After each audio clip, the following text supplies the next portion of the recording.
So you may be familiar with our Spin It tool. It's for, tumbler making. People, create custom tumblers, coat it with resin and epoxy, all sorts of glitter, colors, and customization.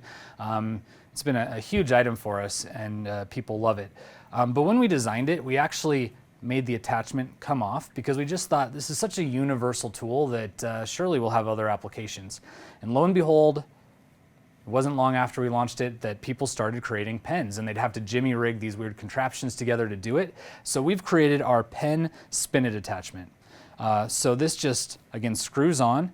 It has these 6 different dowels. You're gonna take your pen, and we sell pens right here as well.